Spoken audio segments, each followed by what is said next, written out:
We love talking. We love talking over coffee. We love talking in big auditoriums. We love to talk. The guy in the back is talking in the middle of my TED Talk. Why? Because we love to talk. But very few people like to do. In the next 15 minutes, you and I are going to take a journey together. And at the end of the journey, I'm going to ask you to take an action. In that moment, you will know whether or not you're a doer or if you're all talk. Sound good? Good. My name is Kecia Jones. I am a former teacher, a student success coach, and I am proud to say that I am the firstborn of this great generation that we call Millennials. Say yeah. Yeah. I'm really excited about this group because being the firstborn simply means this. I am old enough to know how the world works, yet young enough to still believe I can change it. And that's who we are, Millennials, change agents. If you haven't heard the statistics, basically we're the individuals born between 1978 and around the late 1990s. We are the individuals that brought corporate social responsibility on the map. And in 2011, 7 out of 10 of us considered ourselves to be social activists. I like to think of us as the people who want to change the world, but have a good time doing it. Yeah. And in the greatest place that we need change is education. That's the place where my heart lies. Now, when I look at education and I look about any conversation we have about systems, I like to look at it from the simple aspect of nature, from the simple aspect of a tree. A tree, if it's good, it does a couple of things. It gives you good fruit, it gives you shade, it gives you oxygen, life. It doesn't matter who it is, if you're in the vicinity of the tree, you will benefit from it. That's how you know it's a good tree. If it's not, then we're talking about something else. Now, when you look at systems, you look at the education tree that was planted around about the 1900s. In response to what we know as the Industrial Revolution. We know that basically a group of people realized there was some work that needed to be done, so we created a system to make it happen. But oftentimes we do not look at the root of this tree. And if you don't mind, that's what I want to do. I have a couple of quotes from the individuals that were in the process of creating what we know now as public education. In 1909, Woodrow Wilson stated, in reference to public education, let us go back and distinguish between the two things that we want to do. For we want to do two things in modern society. We want one class of persons to have a liberal education, and we want another class of persons, a very much larger class of necessity, in every society to forego the privileges of a liberal education and fit themselves to perform specific, difficult manual tasks. That's at the root. I'll continue. Elwood Cubberley was one of the pioneers of education administration, and he stated in 1916, our schools are, in a sense, factories in which the raw products, our children, are to be shaped and fashioned into the products to meet the various demands of life. That is at the root of the system that we call education. Now, I should stop. If I'm going to talk about education, I think it's important for you to know the type of student I was. You remember that kid in class, kind of cool, but just a little weird. Not so weird that you would be like, oh my God, but weird like, that was me. Yes. I was a weirdo, yes. And when I was a kid, I loved science, but I loved the weird aspect of science. So much so that when other kids were interested in volcanoes and the solar system, I wanted to do a project on spontaneous human combustion. Yes, I was fascinated by it. The fact that you could actually explode by a chemical imbalance, I was amazed. So, for the first time in my life, I went and bought a Barbie, took it home, and put her to blaze. But I photographed the entire process, put it on a board, and took it to class as a presentation. Yes, it was a beautiful project similar to Criminal Minds. I thought I was brilliant. My teacher thought I was troubled.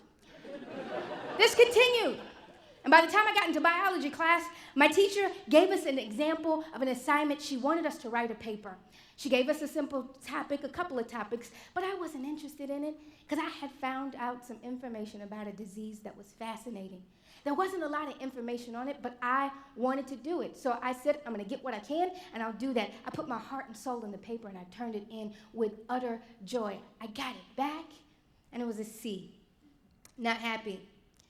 The teacher told me there was not enough information to substantiate a paper, and furthermore, she didn't believe the disease existed. Just so you know, that was in the 1990s, and my paper was on understanding Ebola. I was one student. There are approximately 30,000 high schools in the United States.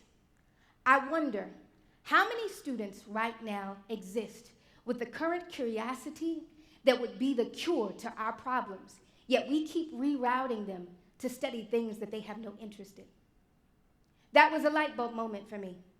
That was the moment that I realized this system had nothing to do with me, not as a student. Really, when I looked in the eyes of my teacher, I realized what I am supposed to do is give you what you want, when you want it, in the format that you want it in. That's when I decided I wanted to look deeper in education. And I realized that we do a lot of talking. We've had many TED Talks about the subject. Yes, we talk about different things. We talk about Common Core. We talk about curriculum, good teachers versus not so good teachers. But when I look at it, I like to think of it like this. Bear with me. It's like lights on a dead tree. That's what I think. Because even though we talk about all of these different things, we never deal with the root that was not to benefit us all. Furthermore, one of the things that we never do is we never bring students to the conversation. Don't you find that interesting? These are the individuals that we are serving, but we never ask them, what do you think about the product? I do. As a coach, that's what I do. I work with students. And this summer, I decided I wanted to go to China. And I wanted to sit with students from Shanghai and some students from KSU, and we talked about how do we change this system. They gave so many ideas. They talked about the community advancing. They spoke many different things that would be helpful for our generation, but what they wanted to do most was actually figure out how to have a voice. That's what they did, because they wanted to change the next generation. Now, when I think of the next generation, I think of a beautiful little girl by the name of Madison. She's 7 years old. She lives in Nashville, Tennessee, and she is absolutely brilliant. She's my niece, yes. Now, a couple of months ago, she called me, and she said, Auntie, she's a very proper child. She said, Auntie, I got good news. I just got accepted to the gifted program. Now, as a proud auntie, I'm like, yay! You're so brilliant, I know it. But the conscious woman in me says, oh, crap. Because I know that this is where it begins. If you don't know this already, society begins in the classroom. I asked her, tell me how this thing works. She said, well, basically, what they do is they come into class and they take the gifted kids off to this other room and we do some other work and then we come back to the class. Now, I'm smiling because she's my niece and I love her. But she doesn't understand that my heart is breaking because I'm not thinking about her right now. I am thinking about the little boy that is sitting next to her in that classroom that watches her on a regular basis go out to do her gifted work. And in that moment, he is faced with this concept of maybe I am not so gifted. Have you ever talked to a 3-year-old? Bear with me. 3-year-olds, they do something really awesome and you say, oh my God, you're so smart. They never say, thank you. They always say, I know. Why? Because every child knows that they're gifted until they meet someone to tell them that they're not. Listen, when I talk about education, I am not talking about good teachers versus bad teachers. I am not talking about lights on a tree. I am talking about a 100-year-old system that still lives within our community that was never meant to benefit every child. That's what I focus on. Now, one of the things I haven't told you is why I left teaching. Well, as you can see, I'm rather petite, not short, I'm petite. And most of the time, the teachers actually thought that I was a student. So I would get yelled at in the halls on a regular basis. Really, seriously, it would happen. And one particular day I had a class, and one of the kids left his book bag in my classroom, but I knew their schedule and he was going off to the cafeteria, so I said, I'll be nice and I'll take that stuff to him. So I go to the cafeteria, and I'm walking, and all of a sudden this teacher starts ferociously walking towards me. I mean, like in just extreme anger. And I'm just watching to see what will happen, and she jumps in front of my face and she says, you need to get back to your table, this is my student. And she goes on and on, so much so that everyone in the cafeteria is watching, and the kids who know I'm a teacher are cracking up laughing. They are enjoying this. So I finally tell her, guess what? He's my student. I just brought his stuff to him. If you've ever seen anyone turn 50 Shades of Red in 2 seconds flat, amazing. Fireworks, Christmas, all in one face. She walked back to her seat, and the kids started to calm down. But one of the kids yelled back at me, and he said, Miss Jones, now you know what it feels like. I stopped, because I realized it wasn't that I didn't know what it felt like, it was that I had forgotten. It hit me. The only reason why this exists is because we forget. See, I forgot what it meant to be 15 years old and be devalued simply because I was young. We forget what goes on in this system. The further we are from it, we forget how destructive it is. Now, we remember some things. We remember prom. We remember homecoming. We remember hanging with our friends. We remember the relationships we had. We remember even the really awesome teachers that loved us. But we forget the 15,000 hours that we spend in a classroom on a regular basis focused on things that we have no passion towards, while our passion dies year after year. We forget all of the different things that these students struggle with. So I'm going to ask you to remember. Simple. And when you remember, I'm asking you to tell the truth. Tell the truth to every child that is currently in our public education system. The truth that a grade neither glorifies you nor defines you. The truth that your SAT score is not the end of the world. The truth that they are more than a grade, that they are more than those years in that classroom. And the next thing is actually very simple. See, when a disease tree is in a community, you don't stand around and look at it and talk about it for decades on end.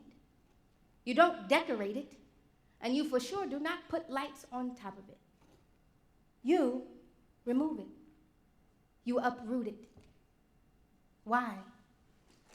So that you could actually plant something new. And this time, when we plant, it will not just be a few people, it will be we the people. Planting not for the benefit of various corporations and factories, but planting for the benefit of our children, for the freedom of our children. That's what we will do. Now let me say this, as millennials, I know that this is our movement. However, I do not believe that we are meant to do this alone.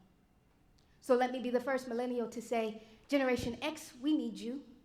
Baby boomers, we need you. Individuals that have been on this planet so long that you don't know what generation you belong to, it's okay. We still need you. Because collectively, what I know to be true is that everyone wants the next generation to have something better than what you had. Hey, Maddie, I told you she's a proper child. Tell everyone how old you are. I'm 7. See something? Her eyes are still bright. She still knows her brilliance. And my hope is that I keep it that way. Kappa squat. Millennials, what I know to be true is that this is our movement, and I will tell you why. We have done it. We are the generation that actually did it. We did what was asked. We got the degrees. We got the high school diploma. We got the bachelor's, we got the master's, and some of us went on and got the double master's, and we have the bills to prove it. We have shown that this thing does not work. So how about we do something new? We can do this together. It is my belief that while we have many different things that we can change, when we change education, we will change everything. Because society is created in that classroom. My mind's eye can see far into the distance. And for me, I can see 50 years down the line when our grandchildren and our great-grandchildren, full of joy and freedom to live the lives that they were meant to live, they look at old media clippings and they will wonder why. Why in the world did they call millennials lazy? Because this generation was the generation that changed systems, outdated systems that didn't benefit all, that did not benefit all of humanity. That is what I believe we can do. This is our movement. This is our time. Let's do what we were born to do. Thank you.